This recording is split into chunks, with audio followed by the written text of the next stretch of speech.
Saudações, DJs e clubbers. Esse é o podcast Milhas do Rolê. Eu sou o DJ GB. Aqui no podcast eu recebo DJs do cenário alternativo que fazem chover com poucos recursos. A ideia é inspirar através das vivências de quem está no corre. Hoje eu estou recebendo o Mal Maioli, que está no corre desde os 14 anos, hoje ele tem 23, e o foco aqui hoje vai ser a gente entender como usar as redes sociais e o networking para fazer reverberar o trabalho como DJ. Peço para que vocês me ajudem dando uma joinha no vídeo, deixe um comentário, faz um stories lá convidando a galera para acompanhar o podcast ao vivo. Isso me ajuda muito, nos ajuda a multiplicar essa mensagem e ajudar mais pessoas. Então, eu gostaria de agradecer demais ao Mal por participar do podcast comigo. Eu convidei ele porque eu sinto que a gente trabalha com valores assim, semelhantes. O Mal trabalha muito com compartilhamento de informações, tentando ajudar a galera. É um ótimo produtor de conteúdo, então resolvi convidar ele porque eu sei que ele certamente vai ajudar muita gente com as vivências que ele já teve, e porque a gente está nessa mesma pegada, na mesma missão, eu acredito. Então, muito obrigado por aceitar o convite de conversar conosco, Mal. Eu que agradeço, um prazer estar aí. Começar agora então com a pergunta que não quer calar, porque muita gente deve estar curiosa também. Que história é essa de tocar desde os 14 anos? Me diz quantos anos tu tem, que ano era quando tu tinha 14 anos e como é que tu te tornou um DJ com 14 anos? Cara, então, primeiramente eu moro em Farroupilha, que é interior do Rio Grande do Sul, é uma cidade bem pequena, de 70 mil habitantes, eu acho. E quando eu tinha 14 anos, 13 por ali, eu fazia a trilha sonora da escola em tipo, eventos da escola, sei lá. Quando rolava shows teatrais, assim, sempre tinha um intervalo e coisas assim, saca? Então eu tinha que ou me apresentar num palco, e que isso é até estranho, né? Eu tinha vergonha de me apresentar num palco, aí eu fazia a trilha sonora porque eu ficava escondido, tipo, eu ficava lá no fundo e tudo, e beleza, saca? Eu sempre fui muito tímido e, enfim, comecei a melhorar esse meu lado depois que eu comecei a tocar. E aí, como isso valia notas e tudo mais, eu tinha que fazer alguma coisa. Então, eu sem querer caí nesse mundo de, sei lá, colocar música, assim. E eu lembro de eu tenho uma lembrança, na real, bem viva, assim, comigo, é que foi um dia que eu toquei uma música do David Guetta, que era Sexy Beach. E aí, tipo, era uma música que ela não era tão conhecida ainda, tipo, porque na época também não tinha esse negócio de, tem Spotify e tudo mais, ainda não tinha, né? Ou se tinha, não era tão popular. E eu toquei, e daí vieram pessoas me pedir que música que era, outras dançaram, e outras falaram que tinham gostado muito. Deu, cara, que legal isso, né? E aí que, tipo, eu comecei a dispersar vontades, assim, sabe? E daí que eu conheci o Cris D, que é um parceiro aqui, tipo, a gente faz muita coisa desde que eu comecei, e ele começou um ano antes que eu. Ele é um pouco mais velho, mas a gente começou meio que junto, e ele me ensinou a tocar. A primeira vez que ele me ensinou a tocar, eu ia tocar no aniversário de uma amiga minha que era da escola também. E eu lembro que eu vi os equipamentos, sim, era um CDJ-200 e um mixer Behringer, eu acho, 700, se não me engano. Acho que o primeiro mixer que todo mundo viu é um mixer Behringer. Nossa, é horrível, mas tudo bem, né? O cara corta os graves, ou corta todo grave ou coloca tudo grave, né? Mas o cara aprende muito com isso também, então é válido. E aí eu lembro que a primeira vez que eu vi os equipamentos, tipo, eu só queria meio que mexer assim e, sei lá, só mexer, saca? Eu não prestei muita atenção nas regras e tudo mais, e daí eu toquei, tipo, foi mais passagens, assim, transições do que realmente mixar mesmo. E depois disso, daí eu comecei a tocar em eventos e tudo mais, e nesse meio tempo eu ia tocar numa festa, tipo, meio que oficial. Então eu pensei, tá, se eu realmente quero tocar e, sei lá, levar a sério essa parada, eu vou pedir pra ele de novo essa aula, e daí, tipo, ele me ajudou de novo, tipo, a gente já conversava bastante, e daí foi que eu peguei a ideia do, sei lá, ele primeiramente veio com a regra do 80 e tudo mais, e daí eu Uhum. fui entrando nessa pira aí mesmo, saca? E desde então, daí realmente eu comecei a pesquisar um pouco mais. Na época eu tocava Electro House, Deadmau5, coisas assim. Até porque, tipo, eu não conhecia ninguém que era DJ e tudo mais, então não tinha referência nenhuma musical, sabe? Foi muito de, na época, na internet, assim, ir procurando o que eu achava e tal. E eu tipo, não tinha muito, assim, tu entrava, sei lá, no Deadmau5 e aí tu tipo, não tinha outras referências, tipo, não ia ter um relacionado underground, sabe? Não Uhum. aparecia isso pra ti. Sim. Então eu ficava sempre muito limitado naquele mundo. E aí teve uma época que foi uma das primeiras vezes que eu entrei no SoundCloud e tal, e daí eu conheci uma música que eu também não vou esquecer, que é a Tarântula. Que, Aham. tipo, hoje em dia já é muito batida, né? Mas, tipo, foi a primeira música diferentona, assim, que eu achei. E que aí, tipo, tá, acho que agora tem um outro mundo aí que eu não conheço, né? E aí eu comecei a realmente pesquisar mais coisas e ir a fundo mesmo na pesquisa, sabe? Sim. Que massa. É muito. É comum, assim, a galera ter começado a partir de. Eu tenho percebido que é comum a galera começar a partir da seleção de sons, assim. Tipo, primeiro, seu primeiro trabalho, empenho como DJ ser fazer seleção de sons e depois partir para aprender mixagem e tal. E eu acho que, tu falando agora, eu me lembrei que a primeira vez que eu fiz seleções de sons foi quando eu fazia parte do Grêmio Estudantil da escola que eu estudava, Escola Técnica Santo Inácio, aqui em Porto Alegre, e eu fazia parte do Grêmio Estudantil. A gente fez uma rádio no intervalo, e daí a gente Ó, ficava botando sons lá, e eu lembro que a gente colocou até aquela White Horse ó. no intervalo do colégio. Com que idade foi esse teu início? Foi com 14 anos, e até tu aprender a mixar, foi tudo tipo, perto uma coisa da outra, ou levou um tempinho? É, não, acho que durou um ano, assim, porque eu lembro que foi em 2012 que eu comecei a tocar, tipo, em outros lugares. Então, um ano antes eu sabia mais ou menos tocar e eu, enfim, eu tava engatinhando, sabe? Eu não sou muito, sou péssimo com datas na real, mas foi basicamente isso, assim, tipo, levou um tempo até eu realmente aprender e até eu tocar na primeira festa, sabe? Sim. E como que era o cenário em Farroupilha nessa época?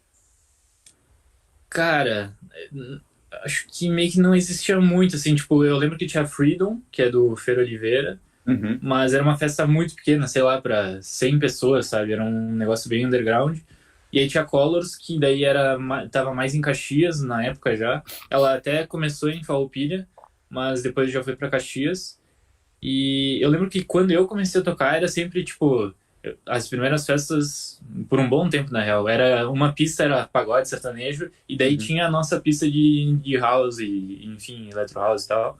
Mas eu era curioso também porque a outra pista era super lotada e a nossa era tipo, sei lá, 20 pessoas, sabe? Sempre foi assim por sei lá, 2 anos. Sim. E E daí, e com o trabalho vocês conseguiram constituir uma cena assim de Farroupilha que ao menos existia alguma coisa e dialogar com as cidades próximas da região da Serra. aí o que aconteceu foi que eu não lembro como isso aconteceu na real, que me indicaram pra tocar num lugar chamado Elvis Café aqui em Farroupilha. E aí, tá, eu lembro. Eu tava fazendo eventos pra um cara e esse cara me indicou pra esse responsável do Elvis Café. Aí eu comecei tipo meio que teste assim fazer antes de uma banda e depois de uma banda. E esse lugar abria de quinta a domingo, então, tipo, era uma rotatividade bem grande, eram vários estilos, tocava de tudão, assim mesmo. Mas pelo menos, era bem selecionado, assim, tipo, tocava rock, surf music, não era outros tipos de som que, tipo, não faz tanta conexão com Aham. música eletrônica, né? Essa aí, pelo menos, tu tinha uma certa conexão com as Uhum. pessoas que frequentavam os dois rolês. E aí, o que rolou foi isso, tipo, eu comecei a tocar ali, comecei a ganhar experiência, principalmente mesmo tocando outros tipos de som, e isso foi bom, assim, porque eu lembrava do que já tinha funcionado em outra pista, por mais que não seja música eletrônica, e repetia isso. E depois eu comecei a fechar um trato com o dono que era todos os fins de festa, tipo, depois da banda, eu só ia tocar música eletrônica. Daí eu comecei a inserir uma parada diferente ali, sabe? Uhum. E logo depois surgiu a ideia da gente fazer uma festa, eu e o Chris, que foi a High Friend, essa festa. E na primeira edição, tipo, era a época que eu tava na escola, então tinha um contato com pessoas ali que às vezes não tinham acesso tipo, a ir em uma festa porque era menor de idade, sabe? Só que na época eu não sei se a burocracia, como é que era, como é que não era, e a gente fez muita festa pra menor de idade, saca? Uhum. Então, tipo, a primeira edição que a gente fez deu 700 pessoas. Nossa. E aí foi algo que espantou não só nós, assim, mas o dono da casa e tudo.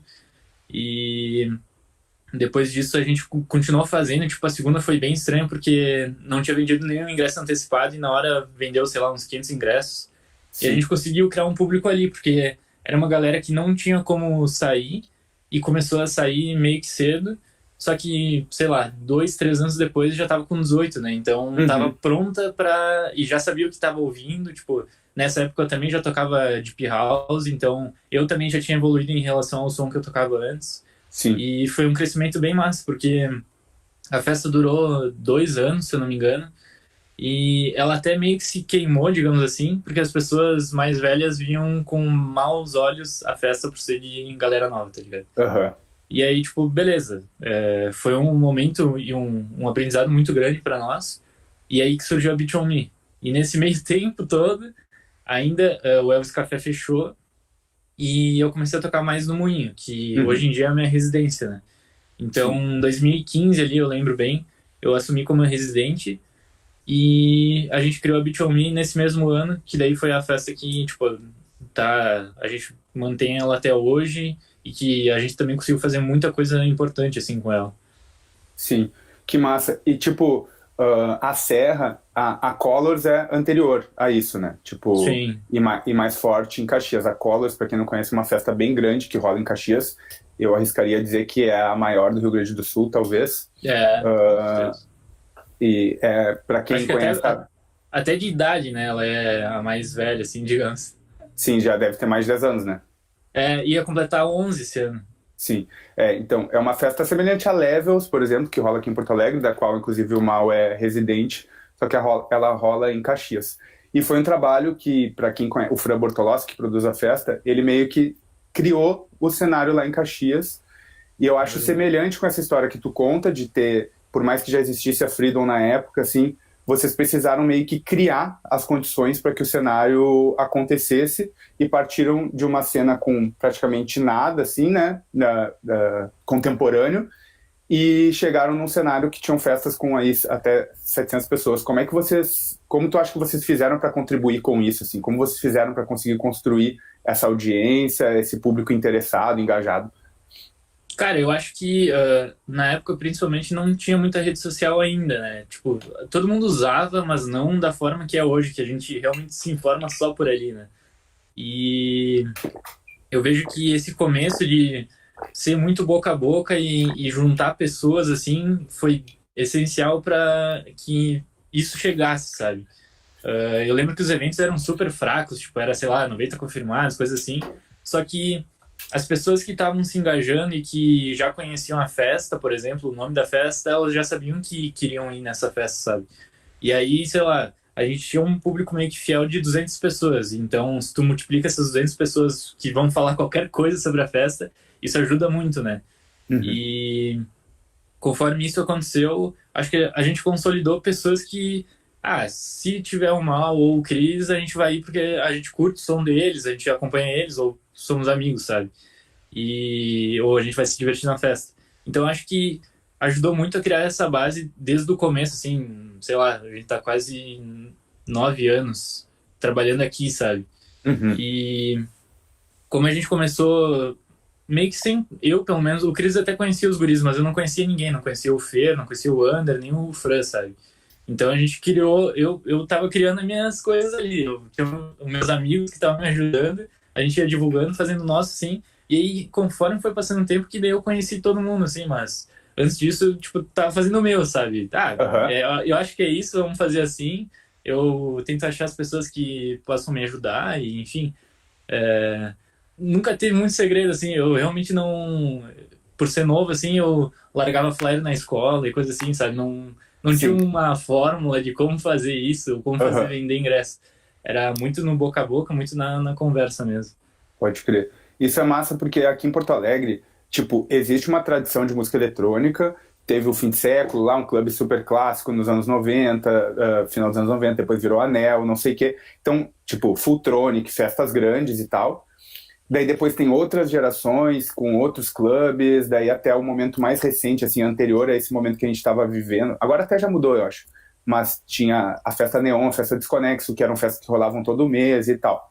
Mas quando a gente começou, de certa forma, a gente também tinha uma certa ingenuidade ou uma inovação, assim, meio que construindo um pouco do nada. A ruaça foi importante para nós aqui, que era uma coisa bem da rua e tal, e sem ter necessariamente a bênção ainda dos mais antigos, que até não olhavam com bons olhos no início, porque sempre tem uma coisa da galera tá fazendo com equipamento mais chinelo, assim, e tal, não saber muita técnica, não saber muito bem como fazer aquilo, mas ser Sim. muito criativo. E daí parece que quando a gente começou a reunir muita gente, o bagulho começou a crescer, daí a galera da antiga vai lá e dá a bênção, né? Eu não sei se Sim. aí foi assim também. Cara, eu não consigo lembrar, tipo, o que aconteceu, sabe? Mas a gente foi se conhecendo. Eu lembro que uma festa, eu até, uma festa no Havana, tipo, eu fui em duas só. E as duas Uhum. eram de menor, tipo, tinha que fazer coisa, autorização no cartório, porque daí era um clube maior, enfim, eles seguiam mais a regra, ou enfim, sei lá o que acontecia. E eu lembro que é aí que eu comecei a conhecer, sabe? Mas eu não era conectado com ninguém. E aí, aos poucos, a gente começou a se reunir, assim, e fazer festa junto. Ou, tipo, eu lembro que o Fer me convidou para várias Freedoms. A gente tocava numas pistinhas um pouco menor e tal. Mas acho que era o começo nosso, sabe? A gente tava botando muita gente na nossa festa, mas obviamente que a gente não tinha experiência de um DJ, saca? De Uhum. ser um cara muito, tipo, ter uma tracklist foda, ou enfim, ter uma mixagem perfeita. E eu acho que isso valeu muito a pena porque eu fui degrau por degrau aprendendo o que pode ser feito ou não, sabe? E se eu errei ou não, e como eu errei ou não. E, tipo, pessoas foram me falando também, e eu fui Uhum. abrindo os olhos para tentar sempre fazer o correto, sabe? Eu acho que Sim. isso ajudou, tipo, depois a gente criar a Beat On Me, principalmente, que daí a gente tem uma verba um pouco maior junto com o Moinho de conseguir investir em outras atrações e Sim. também continuar trazendo a galera que é daqui do Rio Grande do Sul ou que são amigos próximos e que a gente acredita no trabalho. Então, foi basicamente isso. Acho que principalmente o começo assim com a High Friend foi, sei lá, foi um tiro no escuro total assim, até a gente Uhum. criar o público. Só que daí depois quando a festa terminou, essa galera que era órfã assim, que tava chegando aos 18, queria outra festa e daí a gente tava Sim. pensando em uma e daí a gente criou a Beat On Me. E aí Sim. quando a Beat On Me veio foi o mesmo começo. A gente colocou 700 pessoas, 760 no Moinho. Foi um dos recordes do clube também. E a primeira foi com o Drunken Daniels lá de Curitiba. Uhum. E também foi tipo. Ah, não. Minto. A primeira edição foi bem curiosa também. Porque a gente fez com o Fran e, tipo, já era uma atração. Na época ele já era bem conhecido também. E já era uma atração que tinha um custo um pouco maior. E a gente fez uma data bem errada, assim. Tipo, a gente fez num domingo, que era Dia das Mães, num lugar que era fechado, sabe? E era de tarde e tava chovendo. Então, tipo, era tudo Nossa. pra dar muito errado, sabe? Não ia dar certo. Não era pra dar certo, sabe? Mas deu. Tipo, a gente Ah, que conseguiu bom. botar a galera que ia pagar os ingressos e o line-up todo e ia pagar os funcionários também. Uhum. E foi isso, assim, tipo, depois dessa, os donos do Moinho meio que acreditaram em nós, assim, porque era um projeto, tipo, tentem fazer acontecer dessa forma, sabe? Se der Uhum. certo, a gente continua essa parceria e melhora isso. Aí depois sim veio a do Drunk Daniels e daí foi uma edição bem grande, assim, que daí abriu as portas tanto para nós quanto os olhos para eles de tipo, tá, a música eletrônica em Farroupilha pode virar, pode ter um futuro legal, sabe? Uhum. E aí sim, aí, sei lá, a gente conseguiu trazer a Blanca, que foi pela primeira vez aqui na Serra, o Zopelar, que também foi uma estreia, o Uhum. Davis, o Márcio Vermelho, o Ney Faustini, o Benjamin Salum, tipo, uma Sim. galera mesmo, assim, que a gente não via tanto por aqui, eu tinha passado algumas poucas vezes, assim, a gente conseguiu absorver essa galera que também fazia muito sentido para a festa, né? E Sim. acabou rolando uma experiência bem legal. Não, exatamente. São artistas que dialogam com um cenário um pouco mais alternativo do que era comum na Serra, assim, né? É, Tem uma é pegada mais porque underground. também. Eu acho que a Colors trouxe muitos nomes bem undergrounds, assim, só que aí que tá, eles fizeram uma base que na época ainda as pessoas realmente não conheciam, e a gente conseguiu pegar um momento que foi bem oportuno, assim, era a entrada da fama do Facebook, do Instagram, e que as pessoas começaram a consumir mais coisas, então, tipo, a gente conseguiu, de certa forma, ter uma sorte ali, porque as pessoas começaram a consumir muito conteúdo já naquela época, e aí começaram a conhecer mais coisas, daí, tipo, eu vou para essa festa, eu sei que vai ser boa, mesmo que tenha uma atração diferente, ou se tiver uma atração diferente aí que eu vou querer ir, né? Uhum. E eu acho que a gente conseguiu ter essa sorte, assim, porque a Colors tinha feito muita coisa antes disso. Até o Colombo, na época, era super underground, ele se tornou muito popular depois da passagem dele para o Brasil, dos Aham. lançamentos, enfim.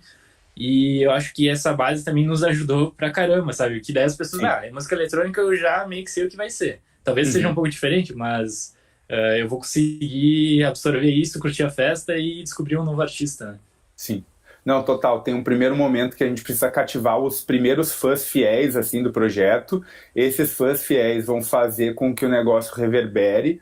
Daí cria um ambiente um pouco mais propício para a galera assim, música eletrônica. Daí já quer saber qual é o rolezinho do final de semana. Uma galera que É. não é tão fiel assim, mas que daí vai passar a acompanhar também. E, Uh, cara, até falando sobre isso tudo, eu vejo hoje em dia que ainda existe a mesma coisa que eu passei lá atrás, só que hoje em dia as pessoas veem um vintage culture antes e depois elas uhum, descobrem outro mundo, saca? E eu acho uhum, muito interessante isso porque eu não sei se isso algum dia vai mudar. Tipo, obviamente, tem muita gente que entra já no nosso rolê, já sabe o que está acontecendo, já conhece tudo.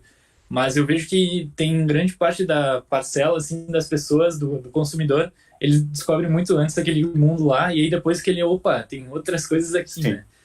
E eu acho total. que é um caminho meio natural, assim, pra muita gente.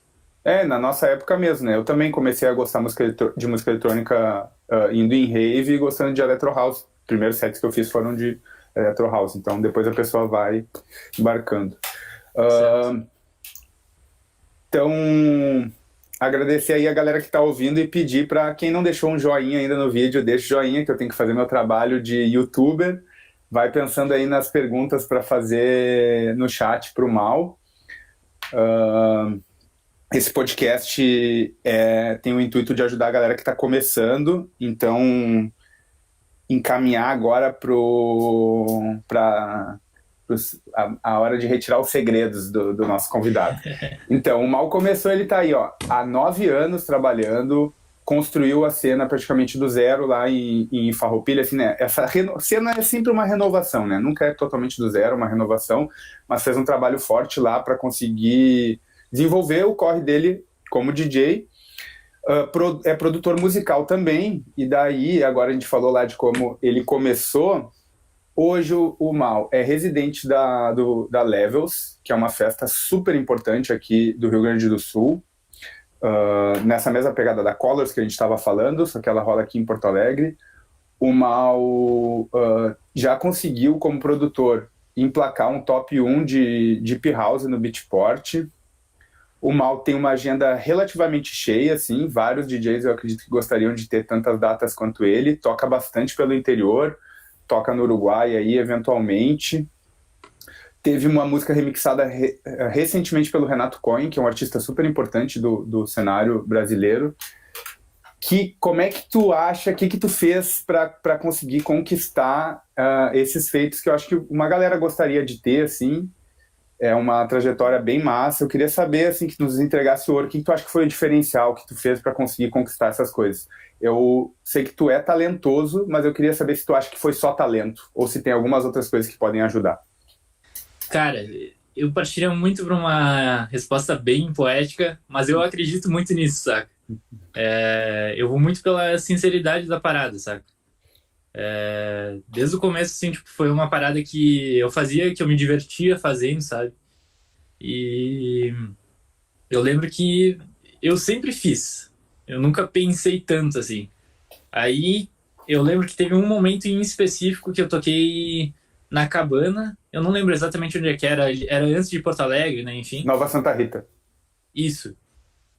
E foi o dia que eu falei, eu quero postar esse set que eu gravei. E eu pensei, tá, mas se eu tiver que postar esse set, eu tenho que pagar o SoundCloud e com isso eu tenho que investir na minha carreira. Então, tipo, gerou essa chave, assim, sabe?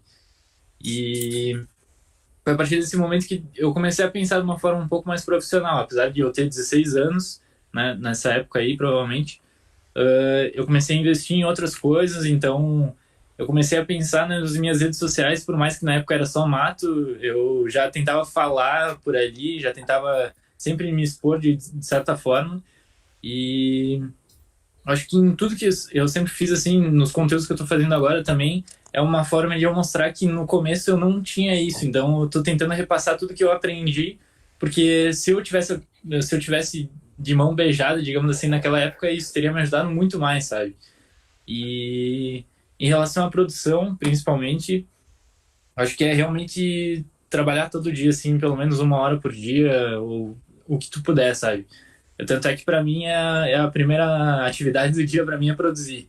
Todos os dias no meu calendário lá tá que eu tenho que fazer alguma coisa e acho que só a persistência, assim, para quem não nasceu com o talento musical de, sei lá, sair tocando tudo que é instrumento, é realmente ficar tentando fazer acontecer ali. E isso tem me gerado os bons frutos, como tu falou. Até esse top 1 do Beatport, ele lançou em vinil também. Então foi outra coisa que tipo, só deixou de forma física toda a vontade de querer criar algo relacionado à música, né? Uhum. E hoje em dia eu percebo que tá todo mundo querendo tentar ou tá tentando começar e tudo mais, e eu acho que é isso. Se tu conseguir ser sincero nas redes sociais, falar o que tu quer, o que tu pensa, tipo, obviamente, às vezes é meio polêmico, às vezes o que tu fala, às vezes não é tão certo, mas aí fica na cabeça de cada um, né? Só que eu acho que isso que me ajudou bastante, assim, tipo, ter a sinceridade de fazer tudo que eu faço, tanto, sei lá, eu vou conversar com algum promotor da minha festa, eu vou conversar com algum cliente, tipo, mostrar a situação real e sempre ser transparente com a parada, sabe? Isso eu acho que tem me ajudado bastante. Conforme eu fui tocando, eu lembro que na época foi muito natural, assim, de alguém me indicar por outra festa, alguém descobrir, assim. Eu nunca fui atrás de alguma festa. Troquei poucas ideias, assim, com pessoas que às vezes eu realmente eu não conhecia, daí eu apresentei meu trabalho depois de ter um, digamos, portfólio com lançamentos e com festas que eu toco e tudo mais. Mas eu lembro que no começo, assim, foi tudo muito de fazer e as coisas começarem a retornar e eu começar a me apresentar em outros lugares e isso reverberar para outras pessoas, né? E aí, consequentemente, rolou outras contratações e tudo mais. Então, eu percebo que até hoje, assim, a sinceridade e a vontade de querer fazer acontecer tem me ajudado bastante, sabe? Pode crer. Isso tem aparecido muito aqui no podcast. Muitas pessoas têm trazido a importância de ter uma verdade assim colocada no trabalho e tal. E pode parecer meio clichê assim, né? Mas tipo, é isso mesmo. E eu acho que daí tem um outro ponto que é ter paciência, sabe? As coisas, É, elas às vezes demoram um tempo mesmo para acontecer e tem que ir fazendo. E eu acho que tem que ir conseguindo ficar orgulhoso dos pequenos feitos que a gente vai fazendo, assim, sempre preocupado em tentar construir o cenário que a gente tá fazendo parte, assim, porque, tipo, esses fãs fiéis lá que tu falou lá do início, da Beat On Me, ou mesmo da festa anterior lá, são eles que reverberam a parada, né? Então, tipo assim, ter uma troca sincera com a galera com quem tu tá te relacionando é um caminho bom. e sem falar que essas pessoas se renovam, né? Tipo, às vezes elas largam esse rolê e daí vem outras. Então, tipo, a gente descobriu um novo caminho aqui, que foi fazer workshops e cursos pela Beat On Me e com o Moinho, sabe? Então, isso fazem 2 a 3 anos que a gente começou a fazer. Eu lembro que o primeiro que a gente fez foi um workshop de 13 dias gratuitos com o V. Antônio lá de São Paulo. Uhum. Tipo, é um cara que sempre abraça as causas com nós, é um super amigo. E foi muito massa porque ele é professor, e, enfim, tem suporte da Ableton e tudo. E ele abraçou a causa e, tipo, a gente teve turma de 20 a 30 pessoas nos 3 dias. Então, isso foi muito massa, porque a gente criou novas conexões com pessoas que elas eram curiosas, mas elas não tinham uma abertura para chegar e falar com nós, enfim. E aí, depois disso, todo mundo começou a perceber que, pô, é só chamar a gente que a gente vai, de alguma forma, tentar ajudar, sabe? Às vezes o Sim, cara parece ser meio distante da realidade, mas às vezes o cara só tá trabalhando e, tipo, cara, se tu me chamar, eu vou, no que eu puder, eu te ajudo, sabe? Eu sempre sim. fui muito aberto com todo mundo, então, talvez em determinado momento as pessoas tenham olhado com outra forma, assim, e aí aos poucos isso foi perdendo, porque ainda tem aquela cultura de, o DJ é o cara lá Sim. que não dá pra tocar nele, né? Mas não é assim, né? Na real, Talvez não não é. deveria ser, né? E é uma mentalidade que não nos ajuda, assim, né? Porque coloca É, sempre tudo num patamar muito grande de competição, quando na real o cenário é super interessante se ele for colaborativo. não, com certeza. E como é que foi para ti, então, desenvolver esse trabalho relacionado a redes sociais? Hoje tu é social media do Alatage. Como foi para ti desenvolver esse trabalho com redes sociais, sendo uma pessoa tímida? Como que tu foi desenvolvendo essas habilidades? E o que que tu acha que funciona mais nas redes sociais para fazer o trabalho reverberar? Porque, tipo, todo mundo sabe que deve usar as redes sociais, só que muita gente Sim. não sabe muito bem como. Eu, por exemplo, estou me experimentando agora com produção de conteúdo e tal, meio que aprendendo fazendo, assim. Mas a galera tem dúvidas, né, de como divulgar seu próprio trabalho. O que que tu acha que é um posicionamento que pode ser interessante? Como que a galera pode usar as redes sociais a seu favor? Cara, eu acho que rede social, sei lá, toda semana ou todo mês são muitos testes, sabe? Tu vai ter que, tipo, se tu tá começando realmente, até tu criar um público, tu vai testar muita coisa. Até as pessoas, tipo, engajarem em alguma coisa, isso vai demorar tempo. Então, tu vai ter que, sei lá, dar uma analisada em pessoas que tu gosta, ou às vezes não precisa nem ser pessoas que tu gosta, ou do gênero que é, ou sei lá, pode ser só uma empresa, sabe? Não precisa ser realmente do ramo. E aí tu tenta pensar nesses conteúdos diversificados. Eu percebo que eu comecei a fazer, sei lá, eu lancei o podcast pela Pornografite, daí eu fiz um vídeo limpando a casa com álcool gel, porque era bem na época que, tipo, tinha recém começado a pandemia, saca? E eu sempre nas redes sociais tive um toque meio cômico, assim, e pessoalmente eu não sou, tipo, sei lá, às vezes na festa eu sou meio sério, mas, cara, sozinho ou, enfim, com pessoas que estão junto comigo, assim, amigos e tal, eu sou bem palhaço mesmo, tá ligado? Então eu meio que só transpus isso para as redes sociais e, obviamente, eu não sou assim sempre, né? Mas isso me ajudou a, tipo, criar uma conexão com as pessoas e, ao mesmo tempo, trabalhar mostrar o meu trabalho, né?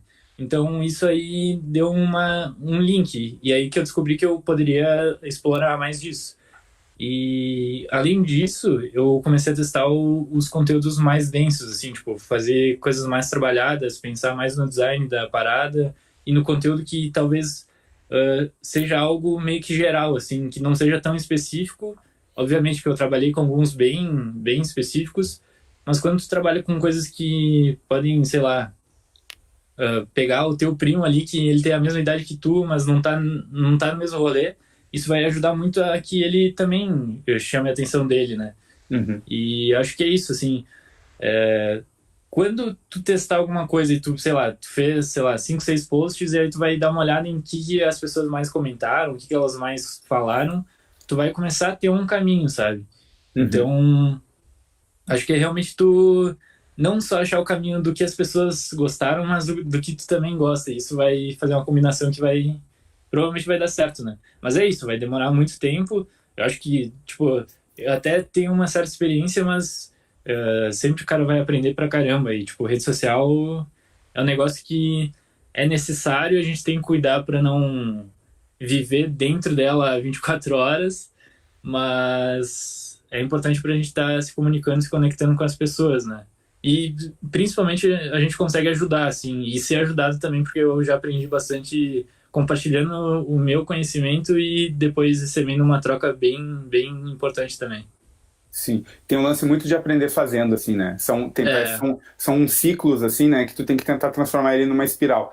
Mas, tipo, eu, por exemplo, comecei a fazer o podcast e daí eu fiz um mês, assim, de postar e testar muitas coisas. Daí, depois de um mês, analisei o que funcionou, o que não funcionou, o que eu gostei de fazer, exatamente como tu falou. E daí tenta focar no que tá dando mais certo.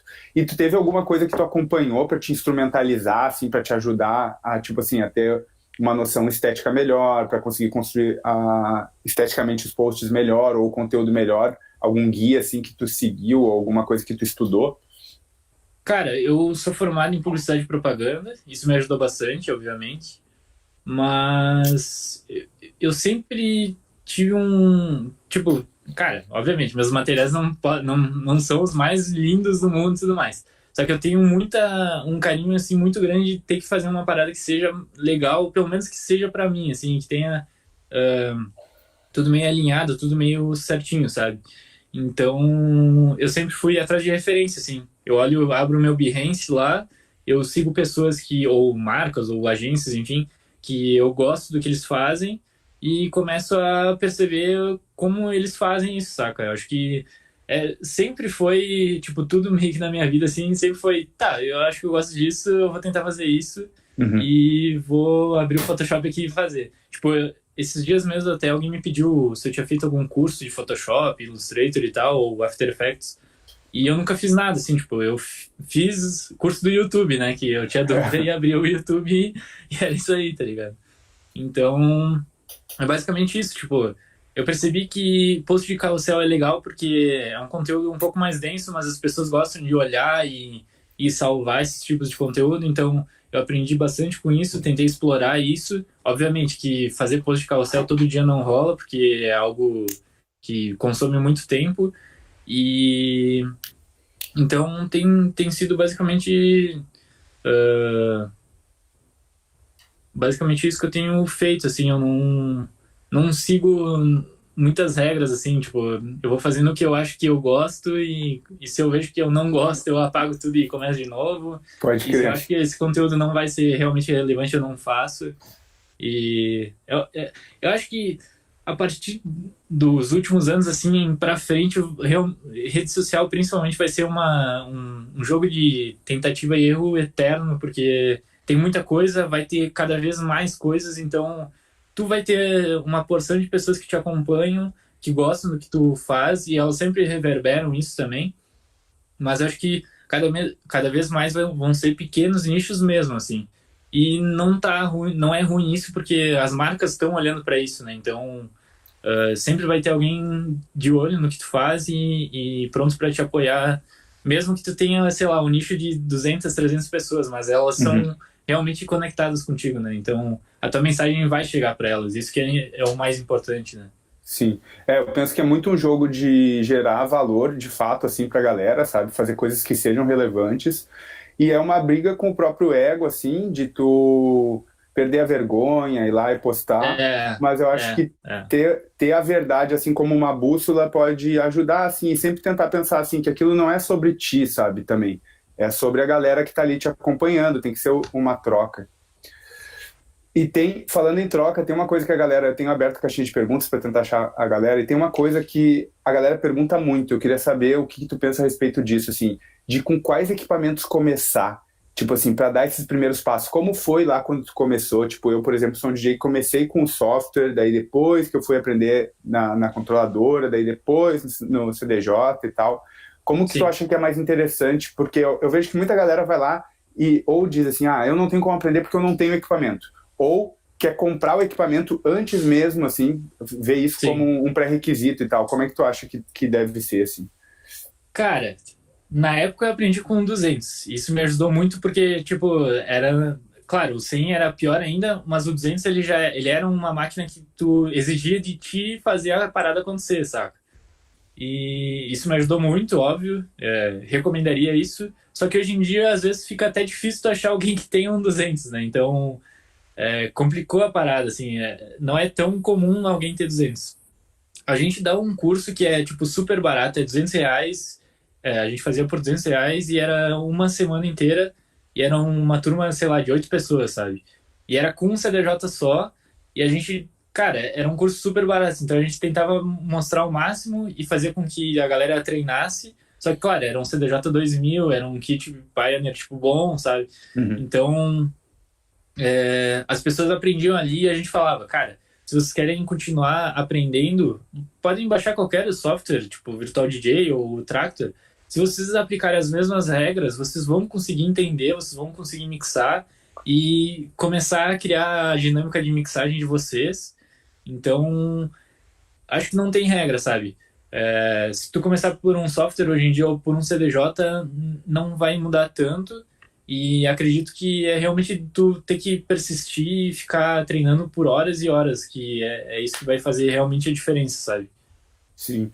E nesse teu caminho, tu disse que começou tocando Electro House, daí depois teve um momento que tocou Deep House. Hoje eu vejo que tu te identifica bastante com Indie Dance.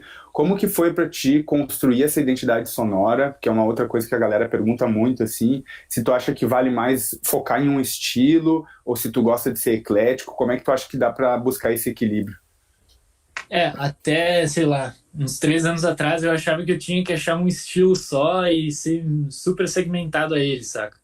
Mas eu lembro que uma das grandes experiências, assim, tipo, de vida foi ir pra um Deck Mantle, tá ligado? Aquele de São Paulo, primeiro, assim. Porque daí eu vi coisas que eu não era do meu costume, saca?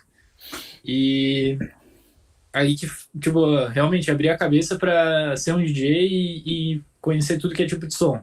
Obviamente, a minha produção, ela parte muito de uma ideia de, sei lá, dos anos 80 e tudo mais. Tem muito desses timbres, tem muito dos timbres feito com plugins, mas que são de sintetizadores antigos. E, obviamente, que eu me inspiro muito com bandas antigas, tipo Joy Division e New Order, principalmente. Eu pego muita referência. E, enfim, eu acho que hoje em dia tu não é obrigado a ser um DJ, tipo, sei lá, que tu vá tocar de tudo, mas acho que tu tem que experimentar tudo. Se tu quer tocar só techno, se tu quer tocar só house, se tu quer misturar os dois, se tu quer ser um DJ de música brasileira, sei lá.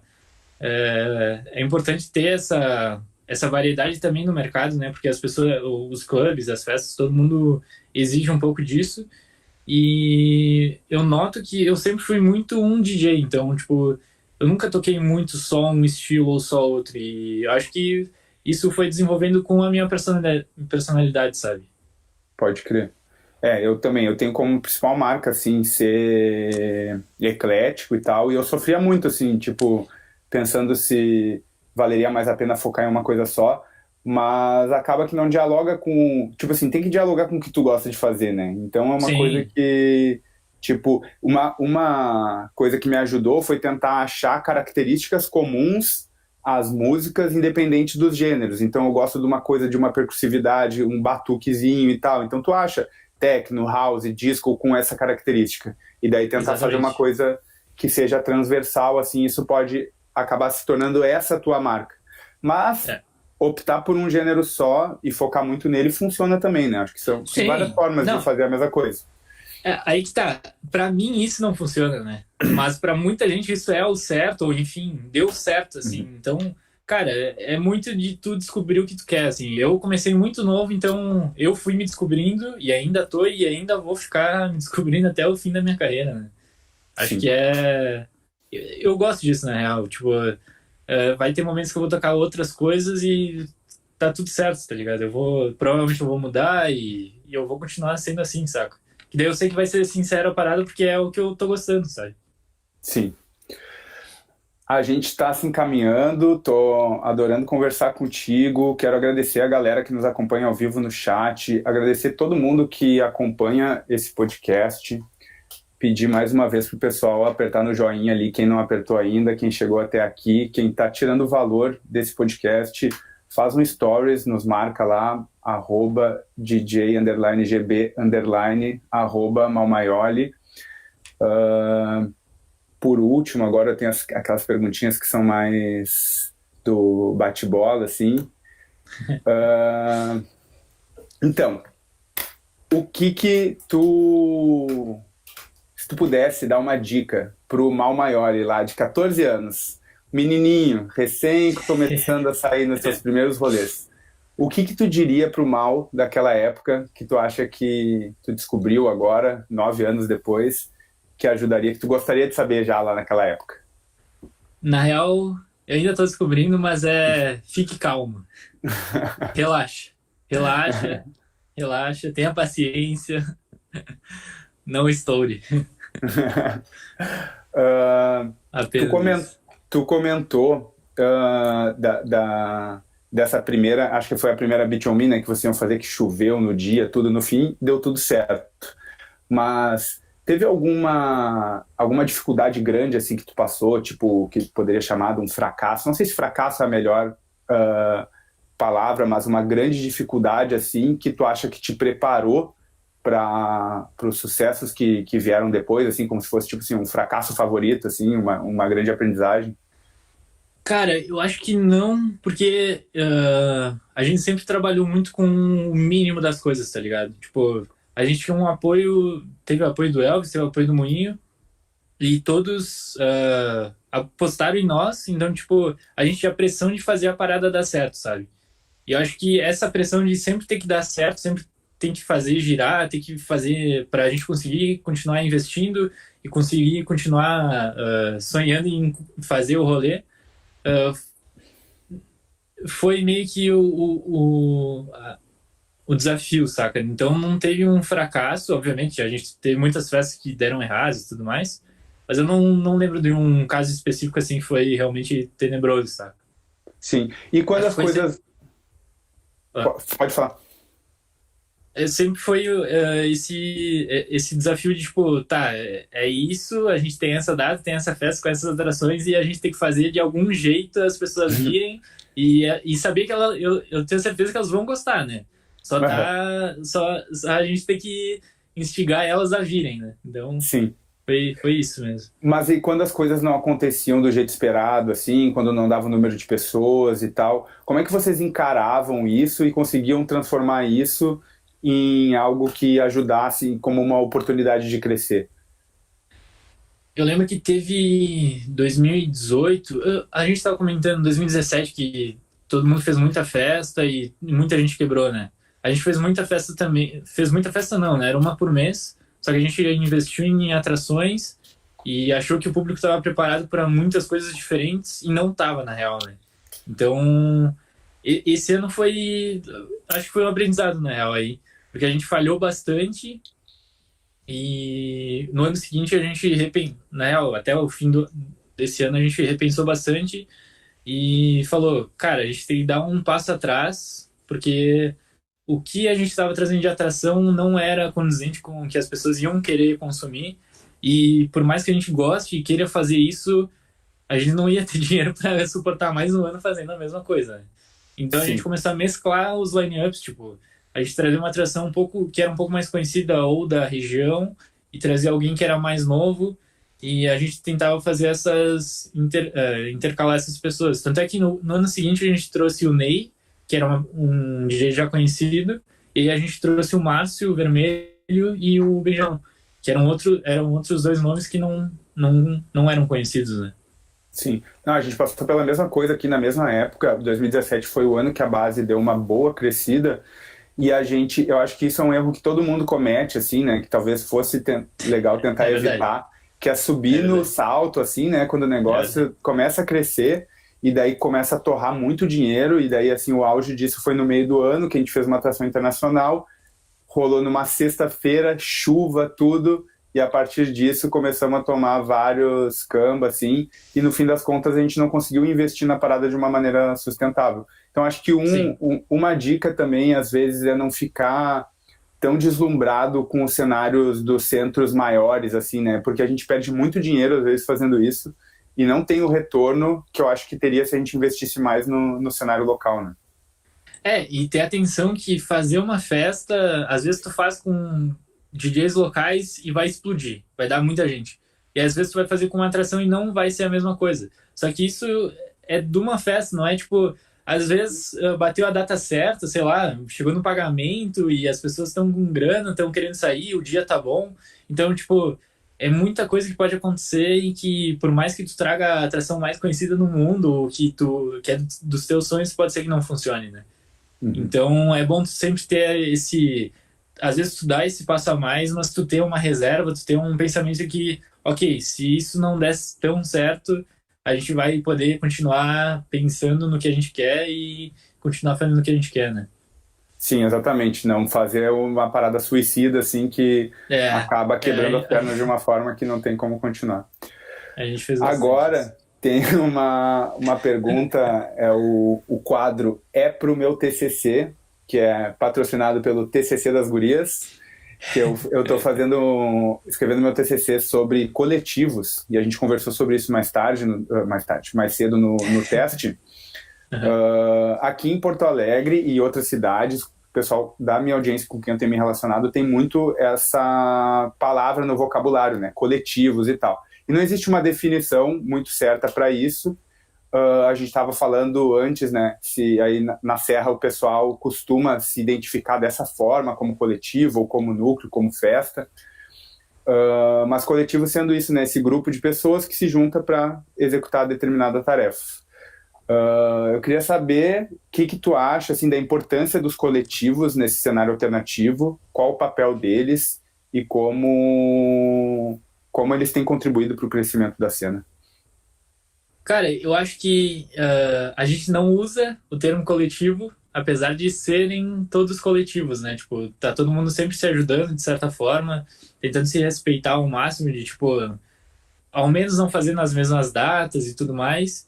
Então, é, obviamente, quem tá, sei lá, quem é residente de tal festa e quem é residente da outra, normalmente vai botar mais energia na sua própria residência e vai tentar ajudar o seu rolê, né? Mas eu acho que principalmente hoje e a partir do momento que tudo voltar, os coletivos vão ser importantes para que a coisa volte a girar de verdade, assim, porque se cada um pensar no seu umbigo ou realmente não ajudar o próximo com as festas quando voltarem, vai ser cada vez mais difícil a parada engrenar novamente, né? Então, eu acho que é realmente importante a gente. E acho que esse momento ajudou a isso, né? Porque eu vejo que tá rolando muita live, tipo, colaborativa, porque a gente sabe que fazer uma live de uma festa sozinha não vai dar tão certo. Tu vai precisar vai ter que ter um contingente de pessoas te ajudando. Então, eu percebo que já existem. Aqui tem coisas marcadas para acontecer de união de festa e fazer live juntos e tudo mais. E acho que já começou, não só aqui no Rio Grande do Sul, mas acho que no Brasil inteiro eu vejo essa união de núcleos e de coletivos, qualquer que seja a nomenclatura que a gente use, e acho que o futuro se encaminha para isso. Creio eu que vai ter um amadurecimento maior a partir do próximo ano e a partir do retorno das festas, porque o mercado vai exigir que todo mundo seja profissional e que todo mundo consiga fazer a sua festa sem tanta concorrência, porque quanto mais concorrência tiver, vai ser pior para todos, né? Então, creio que se cada um se ajudar e cada um se comunicar cada vez mais e de certa forma, colaborar com isso vai fazer com que todo mundo cresça, né? Sim, eu também acho que essa é uma tendência e a gente precisa trabalhar para que exista um ecossistema que seja sustentável e que os atores se ajudem e façam com que a parada fomente assim, isso tanto localmente quanto regionalmente, trocando, É, trabalhar numa perspectiva bem de rede mesmo. E uma coisa que sempre acontece assim depois de crises ou durante crises é que tipo o mercado precisa olhar mais para dentro assim, né? Então fica mais inviável ainda de trazer DJs de fora e tal. E isso eu acho que os coletivos ou núcleos independentes precisam meio que estar preparados e dispostos para participar dessa conversa, tá ligado? Não deixar exatamente. só na mão dos atores que já são mais consolidados. Assim. Eu acho que vai ser o momento para quem começou a fazer algo durante a pandemia que se mostrou para o mundo se conectar com todos que já estão trabalhando há mais tempo.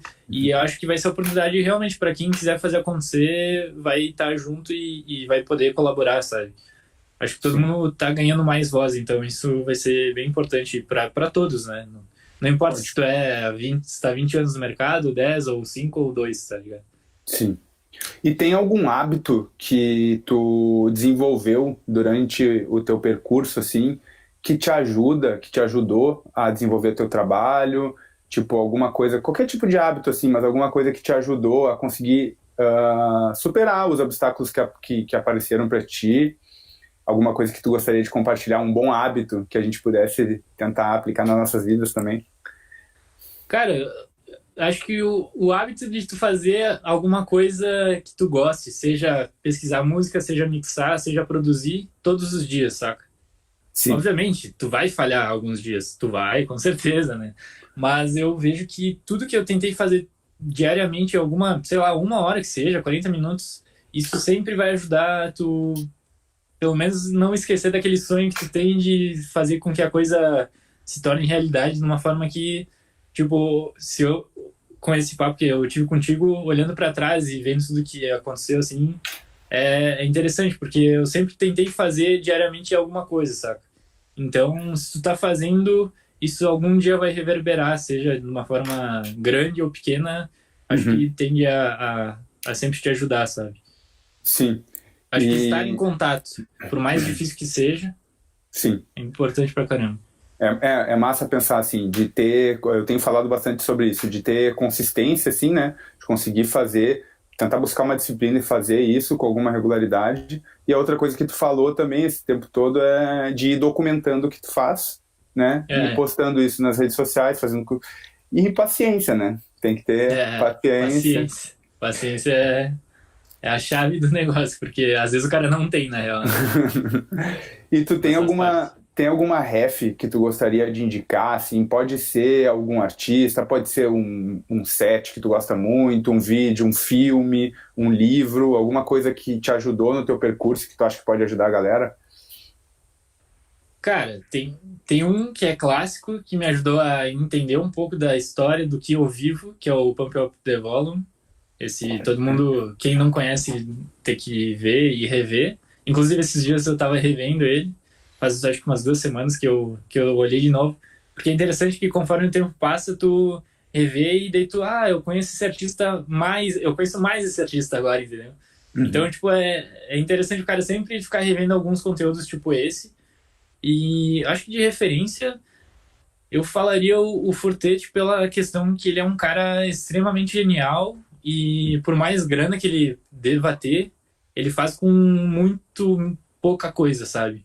Uhum. Tipo, ele usa um computador super antigo, assim, que dá pra olhar nas lives e tudo mais. E ele é um cara super simples, mas ele é genial. Então, obviamente, ele é músico e tudo mais, mas ele mostra que tu consegue fazer com pouco. E isso é o que mais me deixa animado para sempre continuar vendo exemplos de pessoas que fazem com pouco e fazendo coisas geniais. E é isso. Ah, que foda, muito massa. Então, estamos encaminhando aqui, Mal, muito obrigado. Ah, tem uma pergunta do chat aqui, vamos fazer. O Thiago perguntou, ó, pergunta para nós dois, ó.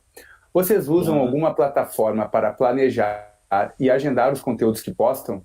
Quanto do conteúdo é planejado e quanto é improviso? Eu vou responder rapidinho, eu estou recém aprendendo a fazer isso. Eu tenho usado o Uhum. Notion, que é uma ferramenta que eu vou ali fazendo agenda e tal, tipo um planner, assim, tem planner, tem um monte de coisa. É Notion. Deixa eu ver como é que é. Notion.so. E eu uso muito Google Drive, essas coisas assim, Google Docs. É só isso que eu faço, não tenho. E uso o Canva para a questão das artes, mas eu não uso muito mais do que isso. O Notion até é aplicativo, né? Eu uso ele também. Aí eu uso ele, mas tipo, eu meio que documento ali o que eu tenho que fazer, os projetos que eu estou envolvido e como que tá acontecendo cada um, assim. Mas para mim o calendário é mais, tipo, eu vou lá, já boto a data que eu tenho que fazer ou a data que vai sair. E aí, conforme eu sei o que eu tenho que fazer, eu já vou colocando na minha ordem de trabalho, assim, digamos, sabe? Uhum. Então, meio que, sei lá, todas as manhãs ali eu já pego o que eu tenho que fazer, que tá mais próximo de ter que sair. E eu percebi que na pandemia, principalmente, eu botei isso em prática de verdade, assim.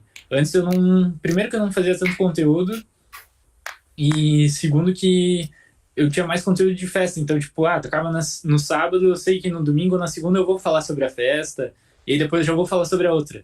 E aí a gente entrou nessa roda gigante, só que agora não existe mais essa roda gigante, né? Então a gente tá aqui, tem que pensar em outras coisas. E eu acho que é basicamente isso. Não se pressionar, ter que ficar fazendo conteúdo todo dia, toda semana, e fazer uma parada que seja sincera e que quando tu fizer as pessoas vão se impactar de alguma forma e que se não se impactarem é porque deu errado e aí tu tem que começar de novo e Sim.